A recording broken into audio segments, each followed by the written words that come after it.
Oh, that's right. Welcome to Wasatch 360, or should we say Wasatch 360? I like it. For this week, we are at Wasatch Snow Dogs, and this is maybe the most fun I've ever had. You know, taking a dog sledding tour, probably on everybody's bucket list, and we're going to show you that today. That's right. So stay with us. It's going to be a great show. This is Wasatch 360.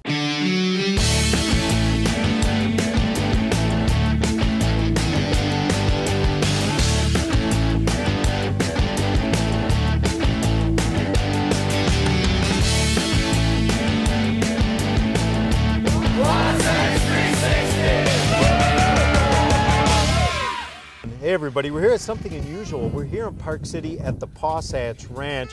I'm with Neil. He's the owner-operator of a dog sledding outfit, and we're surrounded by man's best friend. Yeah, it's a good day to be out too. We just need a little bit more snow. Yeah, that's right. You guys do dog sledding tours on the snow? We do it year-round, summer and winter. Right now we're right in the prime of our winter season. And these guys here are all Alaskan Malamutes. Okay. And they're one of 3 northern breeds that are used for the dog sledding sport. Why do you like Alaskan Malamutes? Well, they're a little bit bigger, a little bit more social, and more importantly, they're a freighting animal. They're designed to pull weight for long distances. Okay. And for our application, it's great because we have these big dog sleds with, mom and dad and 2 or 3 kids, and we like to take a bunch of people all out together. So the Malamute is a great. It's a little bit hardy. It's not meant so much for racing. It's meant for really moving. Moving people around. Wow. Yeah, for those people who are Iditarod fans, they would see a breed that kind of looks like that black one right there. That's Rhubarb. Yeah. An Iditarod veteran, kind of a mutt designed to run the race specifically. So. Okay. Yeah. How did you get involved in dogs? Well, my wife had a Siberian Husky when I met her about 14 years ago, and she says that I fell in love with the dog before I fell in love with her, and she's wrong, of course. And she had a book called Siberian Huskies for Dummies, and there was one paragraph in that book about dog sledding. Yeah. And I read those 6 sentences, and I was hooked. And I have spent the last 14 years kind of studying and reading and figuring out that this is something you just can't do unless you can commit to it being a lifestyle. Yeah, it takes a lot of time. How much time does it take? Well, it's 4 to 6 hours of chores a day, just taking care of the dog, checking their feet, checking their teeth, making sure they're healthy. And then on top of that, we try to run them anywhere from 15 to 50 miles a day if it's possible. Is that right? They need to train that much? They do. These dogs, they're genetically dispositioned to exert energy. Okay. And when they're not running, they're not happy. And it's one of the reasons that they're one of the top 3 breeds in animal shelters today, is because people just don't understand the exercise requirement that it takes to keep these dogs happy. All right. Well, what makes them happy? Well, the best thing that you can do with these guys is keep their heart rates up. Give them a job, huh? Give them a job and keep their heart rates up. And this business has been great because we've found some very constructive ways to do that. And we take them out and we do birthday parties for kids and date night rides for parents under the moonlight, and 2-hour trips, half-day trips, multi-day trips, overnight trips into yurts. So these guys are out running all the time. Today just so happened to be a rest day, and that's what this yard is all about. It's a place where they can come and be social and be in a pack and just exercise what their genetics tell them to do. Well, tell me a little bit about the different excursions. Going out to a yurt overnight, how exciting would that be? It's a lot of fun. You can keep it as simple as just 2 or 3 people that want to burn 3,000 calories and get adventurous. We have ones that have high exertion levels on the trip, and or we can keep it kind of dialed and just take a family out and have a catered event, and we'll have a chef snowmobiled out to a yurt and a big meal prepared. Hey, Diesel, and that's hilarious. And a big meal prepared. Can have a band put in the yurt for you and have a whole meal and stay the night and come back, and we'll head out the next day. What's the most unusual tour you've done? Have you done any weddings or anything like that? Oh yeah, we did. We've done weddings. Marriage proposals are really fun. Yeah. When a guy calls me and says, we want to propose, and we'll find a nice spot, get a nice fire going, and take them up there. And it's a beautiful scenery. It's an epic trip for sure. And probably my favorite ones to do are the bucket list guests. The guys come out this is on their list before they go on, and they want to make sure they get it done. That's always a fun group of people. And my absolute favorite is just the charities that we work with. We work with the National Ability Center and Make-A-Wish Foundation, Children's Tree Fund, and kids that are terminally ill with some sort of disease. And this is something that you want to do before they move on. And so that really kind of hits home with us. We try to spend about 25% of our time and profits giving back, and and that's come back in dividends to us. So we really enjoy that. Well, Neil, thanks so much for having us out. We can't wait to join you out on the trail. Yeah, let's go on a trip. You ready? All right, yeah, let's go. All right. You ready? Yeah, baby.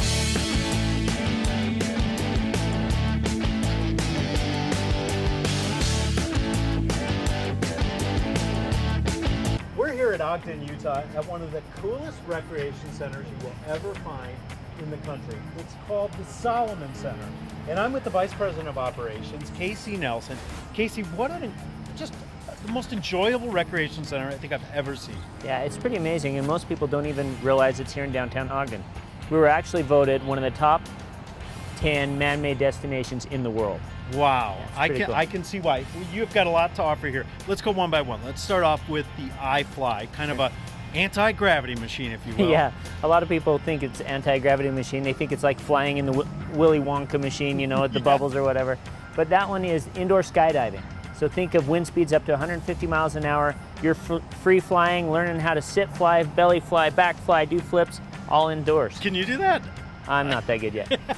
I'm halfway there. Yeah, that's really cool. Yeah. That's an interesting feature. And then you have the rock climbing wall. Yep, rock climbing wall, so 55 feet of rock climbing indoors again. We have bouldering all the way up to the top rope climbing. And the instructors, you know, we do all kinds of birthday parties, groups, that kind of stuff. So we take beginners all the way to experts. You know, another thing that's really fun for birthday parties is you have the bowling facility here as well, Yeah. and the arcade room, and the bumper cars, Yep. right? So people come and they actually get lost for half a day here. Just bowling, bumper cars, arcade, and there's games for everyone. You know, there's the little kid games if you have little kids, and the big shoot 'em games for the older kids as well. You know, So- another thing that I think is probably going to be very popular here in Utah is your flow rider, the indoor surfing and bodyboarding. That is cool. I think it's something we never thought would happen here in Utah is to surf. I mean, you and I have probably both been to the ocean, right? Been out on the board. Well, now you can do it right here in Utah, and you don't even have to buy a plane ticket. So you learn how to bodyboard, kneeboard, stand up and surf. It's a pretty cool experience. Pretty neat, yeah. What else do you have going on? What are some of your plans that you have here at the Solomon Center? You know, we have, this time of year, we're doing a lot of Christmas groups. Okay. So we have company parties come in, we have birthday parties, and some of them do one venue, and some of them do everything. So we have a pass that is actually good for the flow rider, the iFly, the iRock, the bowling, the bumper cars, everything that we have, and they just do it all. No kidding, you can create a package for anybody to do everything or just one thing, whatever you want. Absolutely. Yeah. And from a small group as one person up to 50, 100 people, we've hosted 1,000 people in our building before. So. Not only do you have a lot of recreation opportunities, but you have a lot of food options here as well. I was really surprised to see that. Yeah. In the Solomon Center itself, we have a Costa Vida, and we have a Pizza Factory restaurant as well as a bar. And then right outside the Solomon Center, we have Sonora Grill, which is voted best Mexican in the state as well, and a lot of other restaurants right here in downtown Ogden. Well, what has happened in downtown Ogden ever since the Solomon Center came here? When the Solomon Center came in, Larry Miller also built the Megaplex right across the street, which has been a huge draw for Ogden and brought thousands of people downtown. And then the whole center itself has expanded. You can see behind us here, hotel coming in. It's probably one of the only hotels to be built in the Wasatch Front in the last couple of years because of the economy. No and kidding, what's it called? It's a Hilton Express or Hilton Garden Express. Terrific. So, and it's following, the growth of Ogden as well. Wow, Cool. downtown Ogden really growing, becoming Ski Town USA, and the Solomon Center is a big part of it. Yeah, we're excited to be here. A few years ago, I never thought we would see anything like this in Ogden, and to have it here, we feel honored to be a part of it. Casey, thanks for joining us on Spotlight Wasatch 360. Yeah, thanks for having us.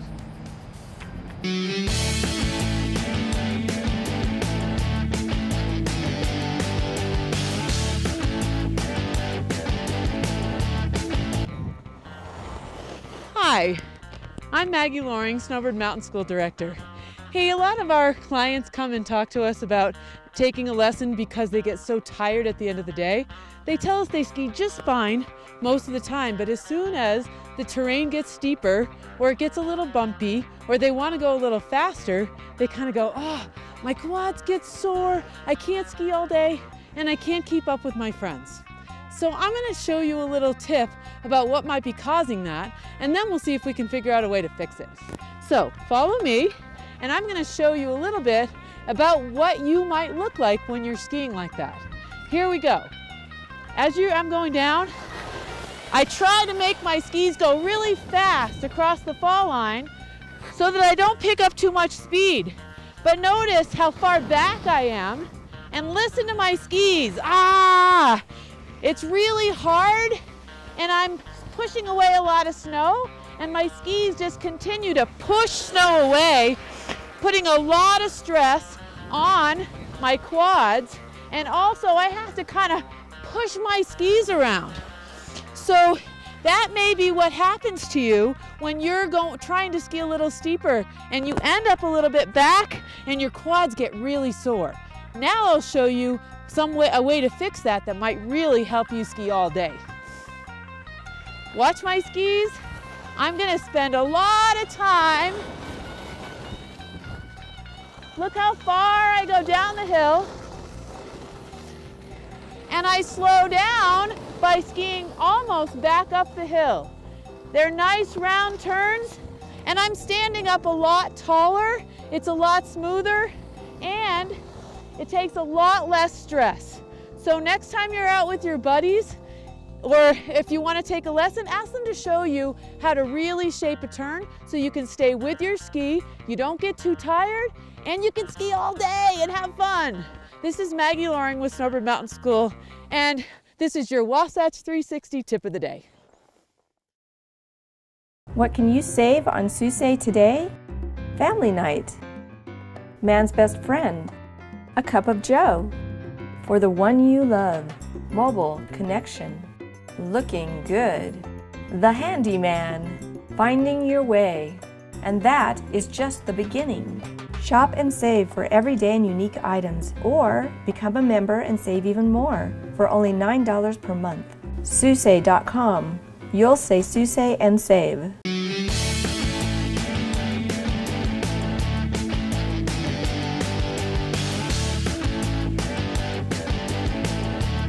It is time for Property of the Week. We're with our favorite girl, Linda Sechrist. And Linda, a spectacular home here in the gated community of Draper Heights. Yes, I was excited to show you this home because this home truly has the $1 million view. And really, normally we start in the front of the house, but the view is so spectacular. Let's go take a look. We have to start with this. This view you cannot get in Salt Lake, but on very few lots. What's so amazing is you're looking right down at the city. Mm-hmm. You can see clear to the airport. Right. And if you notice, we're above the inversion. It is spectacular, and I bet at night with the city lights gleaming, man, oh takes man. Your breath away. It's absolutely spectacular. All right, well, let's go back in and maybe start from back, go to front, and show everybody. Wonderful. What it's like. Linda, the entry, vaulted ceilings, archways, beautiful. It is gorgeous. You know, this home has a lot of travertine. Mm-hmm. Right through the entryway towards that beautiful view, a beautiful sitting area. Yes, this can be the formal living room, or it can be a library. It has some gorgeous built-ins and a two-story fireplace. One thing that's incredible about this home, it sits on a very, very flat lot, but it has the views of the city. Right. You notice we only came up a couple of steps, and yet you're going to find out in all of the rooms, including the downstairs, it's all light. I love the appliances in here. You've got the big double Viking, Sub-Zero. Right. Beautiful. The chef of the household will have a field day, huh? Oh, absolutely. Double sinks, double ovens. All the cabinets are pull-out. They are a naughty alder, but really a functional kitchen. Beautiful French doors. It's got a fireplace in here. It also flows really nicely with the office. So you sort of have a master suite with the office off the entry. Right. And another fireplace in the office. The bathroom has a beautiful tile work. This has the steam shower, double vanity, beautiful jetted tub, and of course you've got a TV to watch that from. Plantation shutters are a great touch too. And you're overlooking downtown Salt Lake. Bingo. How about a game of pool? Hey, this is a great space for entertaining after the heavy dinner. Work your game out a little bit. Yes, and it's all walkout, so you can be playing in the yard, go for a swim, Go in the theater, watch your favorite movie. Come out here and you've got the bar, the second kitchen. Right, on a nice night, it leads right out to a fire pit. Right, and all the time you're looking at downtown Salt Lake. Pretty incredible house, don't you think? All right, well, after that strenuous workout, nirvana. Okay, let's go for it. So you've got a jetted tub you can swim in. Right. It actually is a swim spa, so you can swim with the current. Right. It's year-round. You can open the French doors in the summer, right. and you actually have an automatic cover with a locked room. And then you can sit in there, watch a little TV. So Linda, a great backyard. As you said, 2 lots for the price of 1. Yes, they've actually got 2 full lots here. They've got the home over 9,000 square feet. Mm-hmm. It's totally finished, 5 bedrooms, 7 baths, and lots of entertainment. Everything is new, from the air conditioning to the furnaces. It's just an incredible package. Did you notice this fire pit? Right, we were talking about that. That's beautiful. What a fun time in the summer. And then the playground over here. Guys, this is your man cave. Can you believe anything as fantastic as this? Talk about get your motor running, huh? Absolutely. This is one of those homes you can buy the home for your wife, and you've got a spot that's unbelievable and different than any place in Salt Lake. I'm not sure if we even need the home. It's a 10-car garage. It's heated. It has a security system. It's a flat driveway coming in here. So if you've got a 50-foot RV and you've been touring the country, what a spot to park it in. Linda, a beautiful home in, again, the gated community of Draper Heights. Yes, it's really one of the spectacular homes out there, and it has features, even a mature yard with a new home.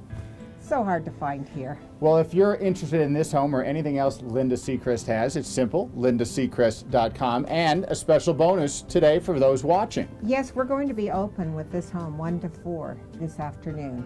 I'd love you all to come. And by the way, we're supporting the food bank. Fantastic. Bring a can of food. And we'll put all of those names in a drawing.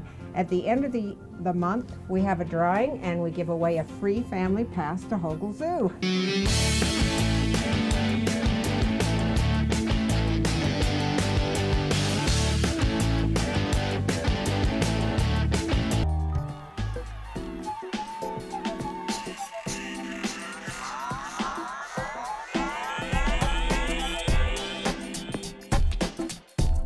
Hey, thanks for joining us at Cole Sport with What's Hot on Wasatch 360.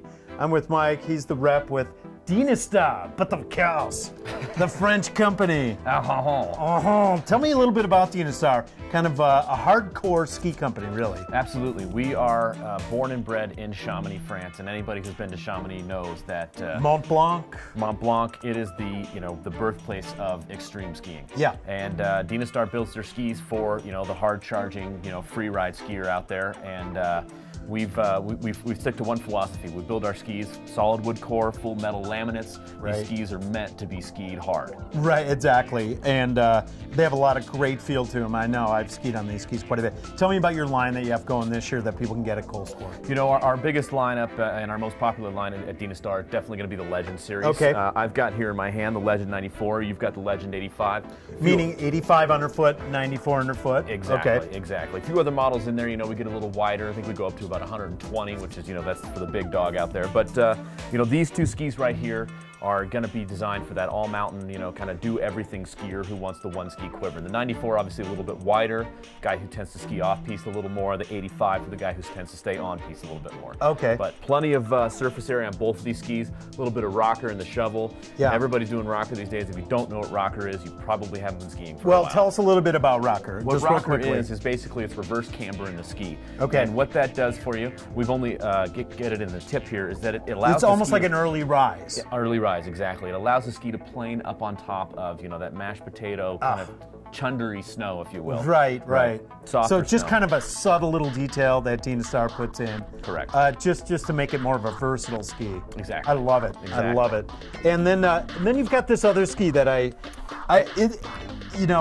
have skied this one here, and it's got the integrated Look binding. Correct. Look is back. Look is back. We are a binding company. We are still there. Exactly. Yeah. And this series here is called the Outland. Multiple waist widths in this one again, 80 being the widest at this point. Okay. But this is our all-mountain line. And you know what's happening in the US is that you see these all-mountain lines, they're becoming the front side ski. So this is, we no longer have those narrow-waisted Euro carving skis over here. Right. So an 80-waisted underfoot ski is going to be used for that, you know, sort of all-mountain carver. This guy still spends a lot of his time on a groomer. Right, I mean, you'll still get that really great feel, carving feel, but this is gonna, you can get in the bumps with this, you can get in the trees with it, you can kind of do everything. It's sort of a one ski, will do kind of everything. Multi-purpose, a little more relaxed than what you got in your hand right there. Sort of a ski for everybody, if you will. You know, Mike, thanks so much for showing us this Dynastar line. You know, you can come right here to Cole Sport. You can try out every ski in every size right here and demo them out yourself. Dynastar, come check it out at Cole Sport. It's what's hot.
Hey everybody, when you're going to the Jazz game, I know there's a lot of choices, but for me, it's Dojo. Asian influenced, great food, sushi, Japanese. We're with Kirk Terashima, owner and head chef here at Dojo, and wow, this is one of my favorite spots, as you know. And first of all, the name Dojo, describe that and what is it all about? Well, Dojo, a lot of people get confused because they put Dojo to a karate place or a martial arts. Right.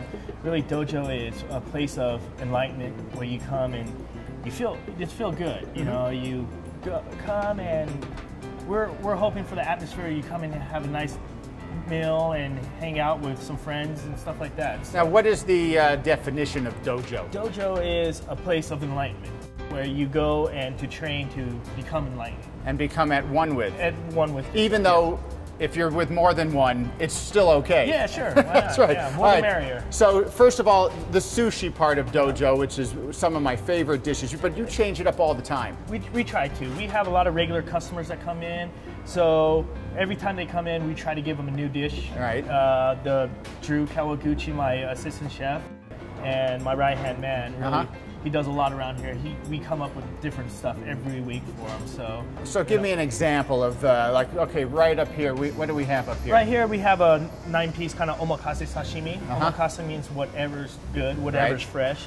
So we have little homemade tamago. Right. We have umemasu, which is a sea trout. Right. We have hamachi belly. We have some maguro, which is the tuna, and then Wagyu beef, and then we try to change the Wagyu beef up. We do a little truffle salt to add a little kick to it, and then we got a brand new fish right here. The white fish is hobo. It's you won't be able to find it too many places. It's a red robin fish that we just got in this last week, yesterday. So. Well, and I've had this. This is fantastic. Okay, and so apart from sushi, you also have more traditional Japanese, Asian-style cuisine. Yes. And right here is one of them. Well, this is more of a fusion type thing that we're going off of it. So this is our Dojo ribs, which we do baby back ribs with a little bit of chocolate jalapeno teriyaki sauce. So sounds very nice. A little influence of the Mexican style of mole. So we're just trying to change it up, keep it fresh, and you know, we try to change our menu about 2 to 3 times a year with specials and everything. So. Right. All right, so describe a few of the other dishes that maybe people can expect or maybe not expect. Well, we're doing a brand new thing called chawan mushi. All right. It's a traditional dish in Japan. Right. It's an egg custard.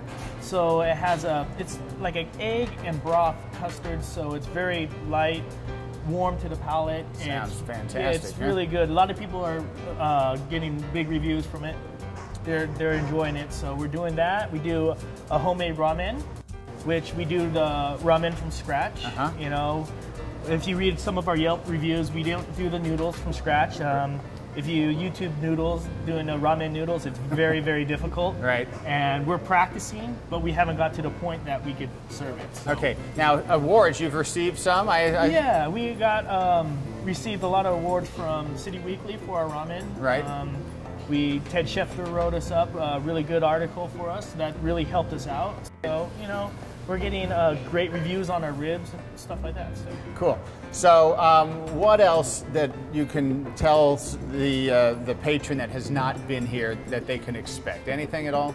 Well, expect a warm environment, great service, and friendly chefs. Like, a lot of people are kind of scared to talk to the chefs, or the chefs don't talk back to them. Right. That's what we pride ourselves on.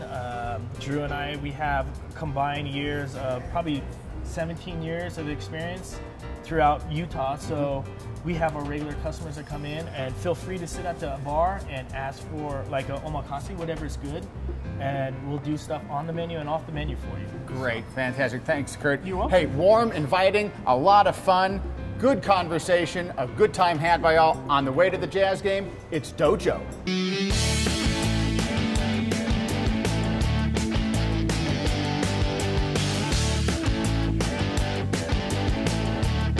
Hey, we hope you enjoyed our show today. Stella, did you enjoy it? You're so would cute. you look at that? I mean, No. oh my God, look at that face. I know. Big thanks to Wasatch for having us out. And don't turn the channel. We'll be right back with the Good Day Utah Weekend Edition live weather forecast. For Larry Feldman. For John Goulet and Stella, we hope you enjoyed the show. See you, everybody.